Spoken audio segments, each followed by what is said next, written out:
Rahul road पर tempo का इंतजार कर रहा था। तभी अचानक से किसी की आने की आहट सुनाई देती है। राहुल थोड़ा सा डर जाता है। अरे ये क्या, ये कुछ अजीब सा लग रहा है। तभी अचानक से उसके गाल पर कोई पप्पी दे जाता है। कौन है, कौन है? यह बदतमीजी कौन कर रहा है? सामने आओ मेरी।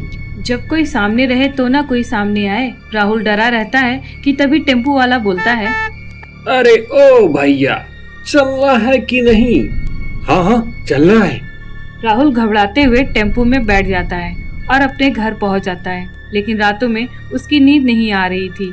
बार बार यही सोच रहा था कि आखिर उसका पप्पी कौन ले लिया। अगली सुबह दिनेश अपने दोस्तों के साथ बातचीत कर रहा था। तभी अचानक से उसके मोबाइल पे किसी का कॉल आता है। कॉल उठाता है और अपने दोस्तों से थोड़ा दूर जाकर बात करने लगता है। हेलो, कौन?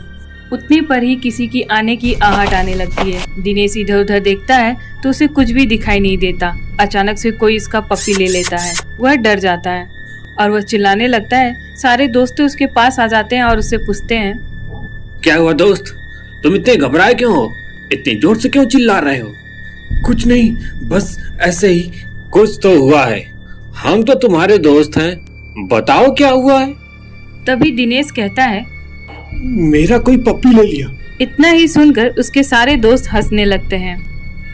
अरे भाई, तू इतना स्मार्ट है कि तेरा तो कोई पप्पी ले लेगा। दिनेश की बातों का कोई सीरियसली नहीं लेता। लेकिन दिनेश घबराया हुआ था। वह अपने घर चला जाता है। तभी राहुल फिर उसी रात टेम्पो का इंतजार कर रहा था। अचानक से कोई उसे छूने लगता है। वह जोरों से चिल्लाने लगता है, कौन है, कौन है? सामने आओ। लड़के के साथ बदतमीजी करते हुए शर्म नहीं आती? तभी किसी की हंसने की आवाज आती है। दिनेश डर जाता है और जोरों से उसकी कोई पप्पी ले लेता है और वह गिर जाता है और वह चिल्लाने लगता है कि तभी एक टेम्पो वाला आता है और कहता है, अरे भैया, चलना है कि नहीं? दिनेश खड़ा होकर फिर से टेम्पो में बैठ जाता है और अपने घर जाता है। इस बार दिनेश बहुत डरा होता है और उसकी हंसी उसके कानों में गूंज रही थी। दिनेश जैसे ही अपना शर्ट निकालता है वैसे किसी की आने की आवाज आने लगती है। दिनेश फिर से घबरा जाता है। दिनेश कहता है, तुम कौन हो और मेरा पीछा क्यों कर रहे हो? किसी की हंसने की आवाज आती है और वह कहती है, तुम्हारा शरीर काफी ज्यादा सुंदर है। आवाज सुनकर राहुल घबरा जाता है। तुम कौन हो? तुम जो भी हो मेरे सामने आओ। तभी वहां पर अचानक से धुआं आने लगता है और एक चुड़ैल प्रकट हो जाती है। यह देखकर राहुल हक्का बक्का हो जाता है और राहुल कहता है, तुम मेरे साथ बदतमीजी क्यों कर रही हो और मेरी पप्पी क्यों ले रही हो? तभी चुड़ैल हंसते हुए बोलती है, मुझे सुंदर लड़कों का पप्पी लेना बहुत अच्छा लगता है। राहुल घबराते हुए बोलता है, चुड़ैल का रूप लेकर तुम गंदी हरकतें करती हो। जब लोग मेरे साथ गंदी हरकत की तो मैं लोगों के साथ क्यों न करूं गंदी हरकत। तुम्हारे साथ गंदी हरकत? आखिर तुम्हारे साथ हुआ क्या था? चुड़ैल बताती है, वह मोहित नाम के एक लड़के को बहुत पसंद करती थी और उसके साथ लिविंग रिलेशन में रहती थी।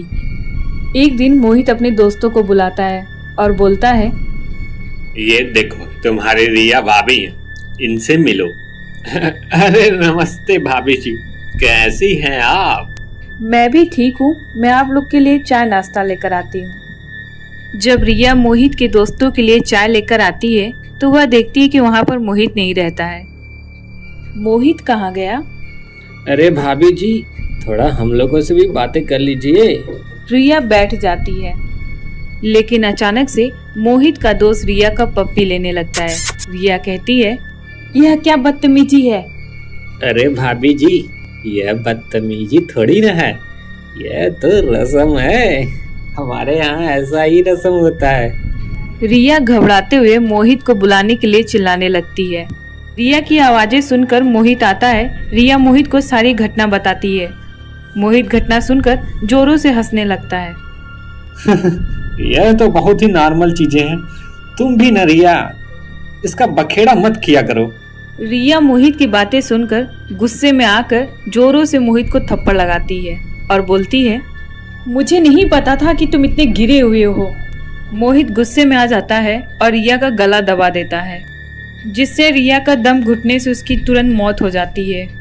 वह सब घबरा जाते हैं और वहां से भाग जाते हैं। यह सब चुड़ैल बताते हुए उसकी आंखों में आंसू आने लगते हैं। चुड़ैल की दुख भरी कहानी सुनकर राहुल बोलता है, मानता हूँ कि तुम्हारा पति सही नहीं था, तो इसका मतलब यह तो नहीं है कि तुम सारे लड़कों के साथ बदतमीजी करो।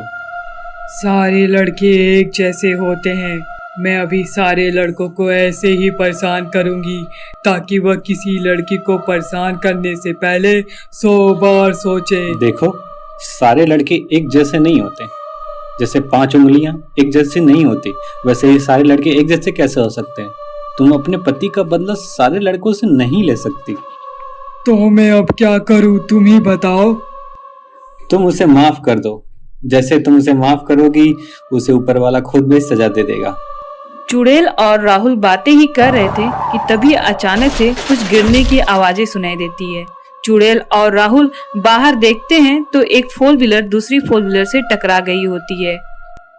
चुड़ैल देखती है कि उस 4 व्हीलर में उसका पति और उसके 4 दोस्त मरे पड़े हुए होते हैं। यह देखकर चुड़ैल की आंखों में आंसू आ जाता है और वह राहुल की बातें को सोचने लगती है कि जैसे ही तुम उसे माफ करोगी, उसे सजा तुरंत मिल जाएगी।